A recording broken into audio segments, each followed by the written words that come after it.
हमारी कहानी बहुत समय पहले की है। हमें उस समय में वापस जाना होगा जब ब्रह्मांड खुद बहुत नया था। लगभग 13.6 अरब साल पहले हमारी आकाश गंगा मिल्की वे का जन्म हुआ था। एक विशाल अंधेरे अंतरिक्ष की कल्पना करो। यह जगह खाली नहीं थी। यह गैस और धूल के बादलों से भरी हुई थी। ये बादल आकाश गंगाओं के निर्माण खंड थे, लेकिन कुछ कमी थी, कुछ शक्तिशाली। वह था डार्क मैटर। डार्क मैटर एक रहस्यमय शक्ति है। हम इसे देख नहीं सकते, लेकिन हम जानते हैं कि यह वहां है क्योंकि हम इसके गुरुत्वाकर्षण को महसूस करते हैं। डार्क मैटर के गुरुत्वाकर्षण ने गैस और धूल को एक साथ खींच लिया। यह एक अदृश्य हाथ की तरह था जो शुरुआती ब्रह्मांड को आकार दे रहा था। लाखों वर्षों से बादल तेज और तेज घूमते रहे। गुरुत्वाकर्षण ने उन्हें एक साथ खींच लिया और फिर ऊर्जा के एक विस्फोट में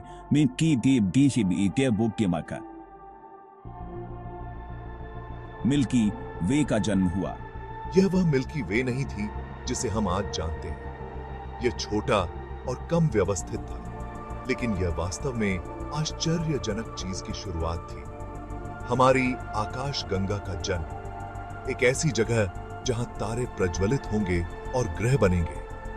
एक ऐसी जगह जहां अरबों साल बाद पृथ्वी नामक एक छोटे से नीले ग्रह पर जीवन उभरेगा। गुरुत्वाकर्षण ने युवा मिल्की वे को आकार देना जारी रखा। इसने आकाश गंगा में अधिक गैस और धूल खींची। मिल्की वे बड़ा और बड़ा होता गया, लेकिन गुरुत्वाकर्षण अभी खत्म नहीं हुआ था। उसे एक सुंदर नृत्य करना था। जैसे ही मिल्की वे घूमता था, गुरुत्वाकर्षण ने घनत्व की तरंगें बनाईं। ये तरंगें तालाब में लहरों की तरह थीं। इन तरंगों ने ऐसे क्षेत्र बनाए जहां तारों के बनने की संभावना अधिक थी। इन क्षेत्रों में गैस और धूल एक साथ जमा हो गए। गुच्छे बड़े और बड़े होते गए जब तक कि वे अपने ही गुरुत्वाकर्षण के नीचे नहीं गिर गए, और जब वे ढह गए तो वे प्रज्वलित हो गए। नए तारे जन्म ले चुके थे। ये नए तारे अकेले नहीं थे, वे एक विशाल संरचना का हिस्सा थे। एक संरचना जो पूरे मिल्की वे में फैली हुई है। गुरुत्वाकर्षण के नृत्य से बनी यह संरचना स्पाइरल आर्म्स थी।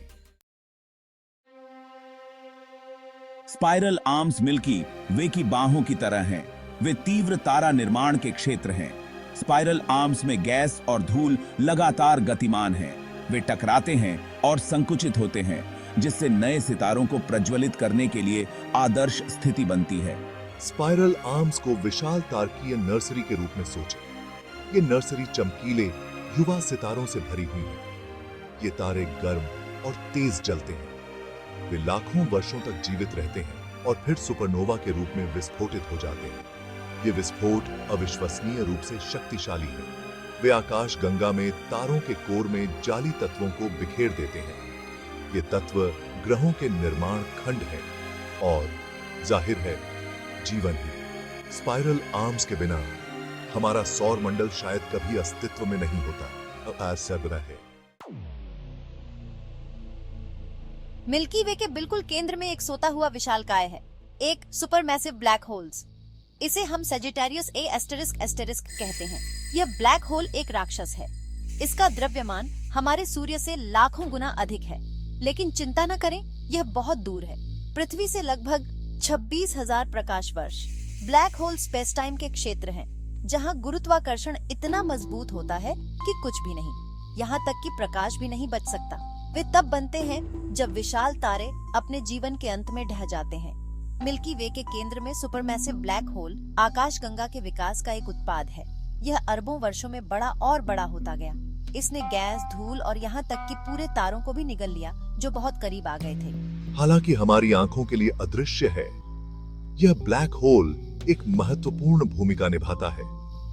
इसका विशाल गुरुत्वाकर्षण पूरी आकाश गंगा को एक साथ रखता है।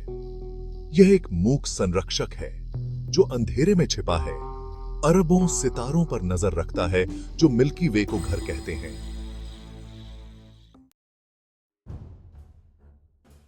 भाग 5, एक नए तारे का जन्म। लगभग 4.5 अरब साल पहले मिल्की वे के स्पाइरल आर्म्स में से एक में एक नए तारे का निर्माण शुरू हुआ। यह तारा हमारा अपना सूर्य गैस और धूल के विशाल बादल से बना है। बादल अपने ही गुरुत्वाकर्षण के नीचे गिर गया। जैसे ही यह ढह गया, यह तेजी से और तेजी से घूमता गया।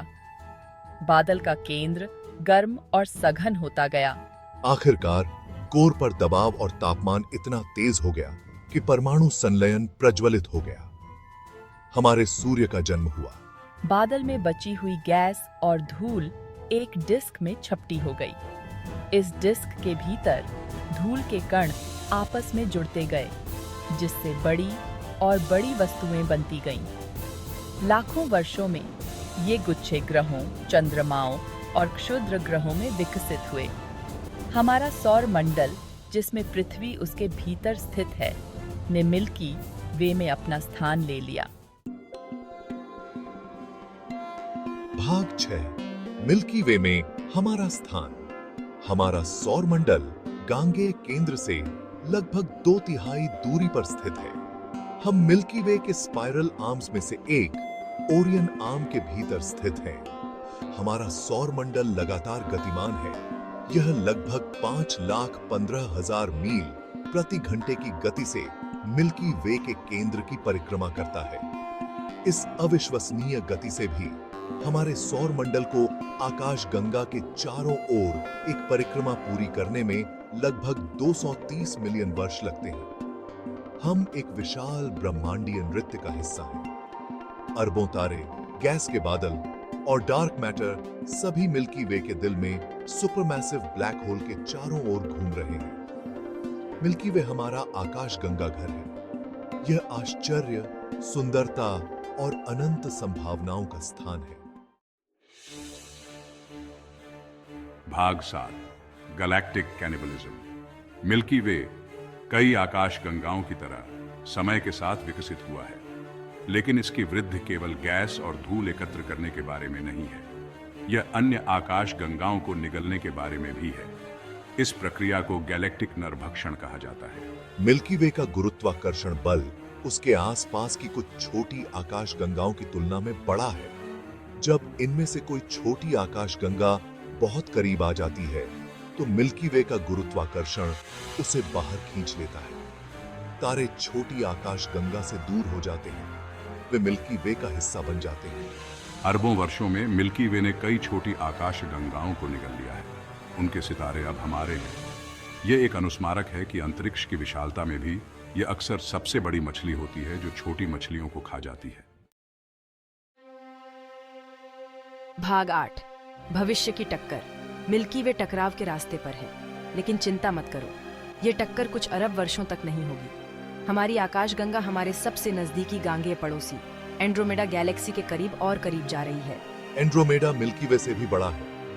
इसमें लगभग 1 ट्रिलियन तारे हैं। जब ये दोनों आकाशगंगाएं टकराएंगी, तो यह एक शानदार घटना होगी। अरबों तारों की रोशनी से रात का आसमान जगमगा उठेगा। दोनों आकाशगंगाएं एक दूसरे के आकार को विकृत कर देंगी। तारों और गैस की लंबी धाराएं अंतरिक्ष में उड़ जाएंगी। भाग 9 मिल्की वे का भाग्य। मिल्की वे और एंड्रोमेडा के बीच टकराव सीधा नहीं होगा। इसके बजाय दोनों आकाशगंगाएं बार बार एक दूसरे को पार करती रहेंगी। उनके गुरुत्वाकर्षण बल खींचेंगे और खिंचाव करेंगे। अरबों वर्षों में वे विलीन हो जाएंगे। यह विलय एक नई और भी बड़ी आकाशगंगा का निर्माण करेगा। खगोलविदों ने इस भविष्य की आकाशगंगा को पहले ही एक नाम दे दिया है, मिल्कोमेडा। इस गांगेय विलय के दौरान हमारे सौर मंडल का क्या होगा, पक्के तौर पर कहना मुश्किल है। हमारा सूर्य अभी भी रहेगा, लेकिन नई आकाशगंगा में उसकी स्थिति अनिश्चित है। कुछ सिमुलेशन बताते हैं कि हमारे सौर मंडल को मिल्कोमेडा के केंद्र से बहुत दूर गांगेय प्रभामंडल में फेंका जा सकता है। भाग 10 कभी न खत्म होने वाली कहानी। मिल्की वे की कहानी ब्रह्मांडीय विकास की कहानी है। यह एक ऐसी कहानी है जो अरबों साल पहले गैस के बादलों और डार्क मैटर से शुरू हुई थी। यह घूमती हुई आकाशगंगाओं टकराते सितारों और ग्रहों के जन्म की कहानी है। यह एक ऐसी कहानी है जो आज भी सामने आ रही है। जब हम मिल्की वे को देखते हैं तो हम इस महाकाव्य कहानी के एक ही अध्याय को देख रहे होते हैं। ब्रह्मांड लगातार बदल रहा है, लगातार विकसित हो रहा है। नए तारे पैदा होते हैं, पुराने तारे मरते हैं और आकाश गंगाएं टकराती हैं और विलीन हो जाती हैं। मिल्की वे हमारा आकाश गंगा घर इस कभी न खत्म होने वाली कहानी का एक हिस्सा है और हम इस उल्लेखनीय आकाश गंगा के निवासी होने के नाते ब्रह्मांड के सबसे बड़े शो के लिए सबसे आगे की पंक्ति में बैठे हैं।